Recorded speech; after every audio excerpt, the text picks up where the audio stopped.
ಮಾತ್ರ ಹೇಳ್ತಾ ಇದ್ದೀನಿ ನಾನು. ಕರ್ನಾಟಕದ ಸೀಮಿತವಾಗಿ ಹೇಳೋದ್ರೆ ಅಷ್ಟೇ, ಅದು 28 ಬರೋಲ್ಲ, ಅದು ಹೇಳಲಿಕ್ಕೂ ಆಗೋಲ್ಲ. ಸೊ ಎಂಥ ಸಂದರ್ಭದಲ್ಲಿ ಇದ್ರೂ ಕೂಡ ಜನ ವಿರೋಧವಾಗಿ ಓಟ್ ಹಾಕ್ತಾರೆ, ಪರವಾಗಿ ಓಟ್ ಹಾಕ್ತಾರೆ. ನಮ್ಮ ಶಕ್ತಿ ಎಷ್ಟಿದೆ ಅಷ್ಟು ಹೇಳಿದ್ರೆ ಜನ ಕೂಡ ನಂಬ್ತಾರೆ. ಸರ್, ಮೋದಿಯಲ್ಲಿ ಏನಾದರೂ ವರ್ಕೌಟ್ ಆಗುತ್ತಾ ಈ ಸರಿ? ಯಾವ ರೀತಿ ಆಗ್ತೈತೆ ಅನ್ನೋ ಅದಕ್ಕೆ ನಾವು ಕೌಂಟರ್ ಸ್ಟ್ರಾಟಜಿ ಮಾಡಬೇಕಾಗ್ತದೆ.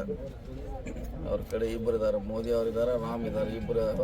ಮೋದಿ ಗ್ಯಾರಂಟಿ ವರ್ಸಸ್ ಮಾತ್ರ ಹೇಳ್ತಾ ಇದ್ದೀನಿ ನಾನು. ಕರ್ನಾಟಕದ ಸೀಮಿತವಾಗಿ ಹೇಳೋದ್ರೆ ಅಷ್ಟೇ, ಅದು 28 ಬರೋಲ್ಲ, ಅದು ಹೇಳಲಿಕ್ಕೂ ಆಗೋಲ್ಲ. ಸೊ ಎಂಥ ಸಂದರ್ಭದಲ್ಲಿ ಇದ್ರೂ ಕೂಡ ಜನ ವಿರೋಧವಾಗಿ ಓಟ್ ಹಾಕ್ತಾರೆ, ಪರವಾಗಿ ಓಟ್ ಹಾಕ್ತಾರೆ. ನಮ್ಮ ಶಕ್ತಿ ಎಷ್ಟಿದೆ ಅಷ್ಟು ಹೇಳಿದ್ರೆ ಜನ ಕೂಡ ನಂಬ್ತಾರೆ. ಸರ್, ಮೋದಿಯಲ್ಲಿ ಏನಾದರೂ ವರ್ಕೌಟ್ ಆಗುತ್ತಾ ಈ ಸರಿ? ಯಾವ ರೀತಿ ಆಗ್ತೈತೆ ಅನ್ನೋ ಅದಕ್ಕೆ ನಾವು ಕೌಂಟರ್ ಸ್ಟ್ರಾಟಜಿ ಮಾಡಬೇಕಾಗ್ತದೆ. ಅವ್ರ ಕಡೆ ಇಬ್ಬರು ಇದ್ದಾರೆ, ಮೋದಿ ಅವರಿದ್ದಾರೆ, ರಾಮ್ ಇದ್ದಾರೆ, ಇಬ್ಬರು. Modi guarantee versus